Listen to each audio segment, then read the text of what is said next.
Smartphone के माध्यम से या हर ग्राम पंचायत में एक कंप्यूटर सेंटर जो अभी पंचायतों में सरकार ने बनाया भी है, वहां कर्मचारी लग गए हैं।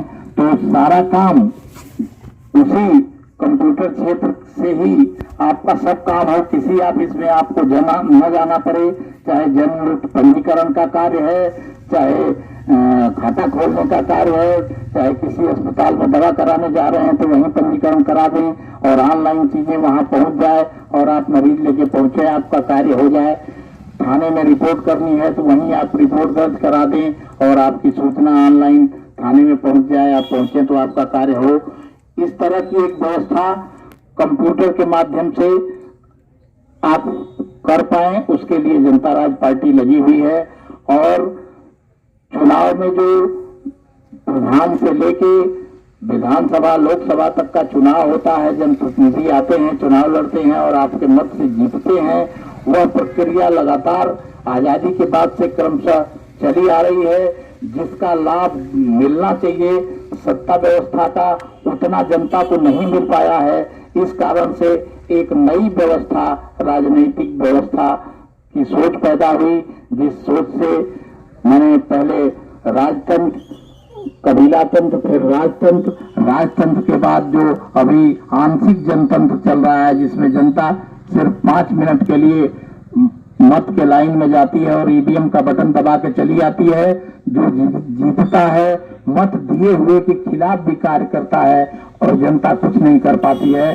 तो 5 साल में 5 मिनट की भूमिका मतदाता की है। हर क्षण मतदाता की भूमिका हो 5 साल तक, और हर कार्य में, अधिकारियों के कार्य में, शासन के, प्रशासन के कार्य में आपकी भूमिका हो, आप अपना मत दे पाए, आपके मत से कार्य हो। अधिकारी अगर गड़बड़ी कर रहा है तो आप उसको मत देकर हटा भी सकते हैं, उसको टर्मिनेट भी कर सकते हैं, उसको सस्पेंड भी कर सकते हैं। ऐसी एक राजनीतिक व्यवस्था की बात जनता राज पार्टी करती है, जिसका नाम कंप्यूतंत्र सिद्धांत के तहत चलता है। और राजनीतिक क्षेत्र में जो चुनाव होते हैं विधायक एमपी का, तो चुनाव में आप सब लोग मत दे के जिताते हैं।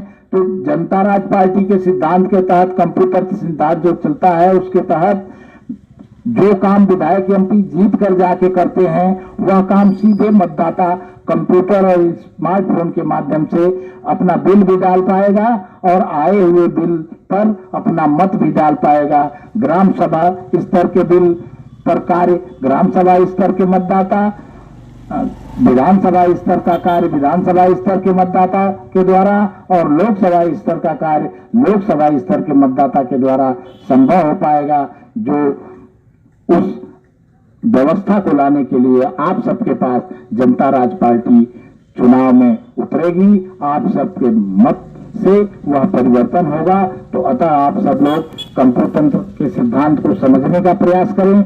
आर्थिक जो तंत्र है, आनुपातिक समाजवाद, उस आनुपातिक समाजवाद के तहत हर आदमी का एक ही खाता, एक ही अकाउंट होगा पूरे भारत में, कहीं भी किसी भी बैंक में, और उसका एक स्मार्ट कार्ड जो अभी एटीएम कार्ड की तरह मिलेगा, डिजिटल कार्ड जिसको बोलेंगे, अभी सरकार ने भी उसकी बात किया है, जिसको हम लोग 25 साल पहले से बोलते आ रहे हैं। तो डिजिटल कार्ड होगा और एक अकाउंट होगा। एक जो काम करने वाला व्यक्ति होगा, दुकान है, भट्ठा है, कुछ भी है, तो उसमें उसका भी एक ही अकाउंट होगा। तो कहीं भी वह कुछ भी प्रॉपर्टी अपनी बनाएगा, उस अकाउंट में जो करेंसी रूपी धन होगा वह जमा होगा, और वह मनी हाथ में छूने के लिए धन नहीं मिलेगा, आपके अकाउंट में होगा। आप दुकान में जाएंगे, सामान खरीदेंगे, वह डिजिटल कार्ड के माध्यम से उस दुकानदार के पास आपके खाते से पैसा चला जाएगा। तो एक ऐसी व्यवस्था जिसमें रुपया हाथ में न आए और सब काम होता रहे, वह व्यवस्था भी जनता राज पार्टी लाना चाहती है।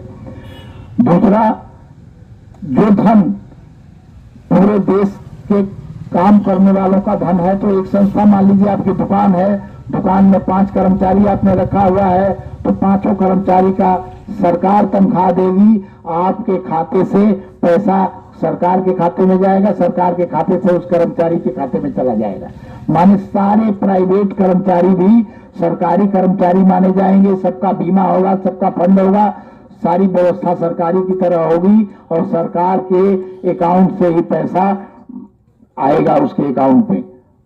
तो और 1:10 के अनुपात में वह रहेगा। जैसे किसी दुकानदार या फैक्ट्री मालिक की आमदनी 10 लाख रुपए अगर महीना है तो उसके कर्मचारी की आय 1 लाख महीना होनी चाहिए। तो इस तरह से एक आनुपातिक व्यवस्था अर्थव्यवस्था में बनाने का प्रयास होगा। पूरे देश में साल में एक बार कंप्यूटर सबके खाते से देख करके सबके पास सबसे बड़े जो धनी होंगे उनके पास और सबसे जो नीचे का धनी होगा उसके पास जो धन है उसमें 1:20 का अनुपात होना चाहिए। अगर भारत के सबसे गरीब के पास 1 लाख रुपए अकाउंट में है तो सबसे अमीर के पास 20 लाख से अधिक नहीं हो सकता है। अगर पैसा आया है वह पैसा सभी के अकाउंट में साल में एक बार ऑटोमेटिकली वितरित हो जाएगा और सब धन सबके पास पहुंचेगा।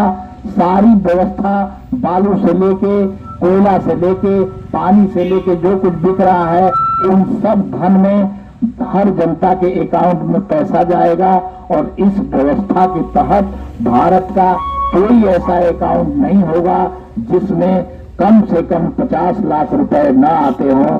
तो इस तरह की एक अर्थव्यवस्था की संभावना एक माने भारतीय अर्थव्यवस्था में दम इतना है कि कोई गरीब नहीं होगा, कोई अव्यवस्थित नहीं होगा। जब धन होगा तो सबकी व्यवस्था होगी, सबकी शिक्षा होगी, सबकी चिकित्सा होगी और हर आदमी अपना निर्वाह।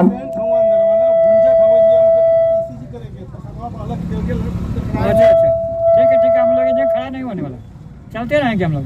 ठीक, जाइए। ठीक है भैया, ठीक है।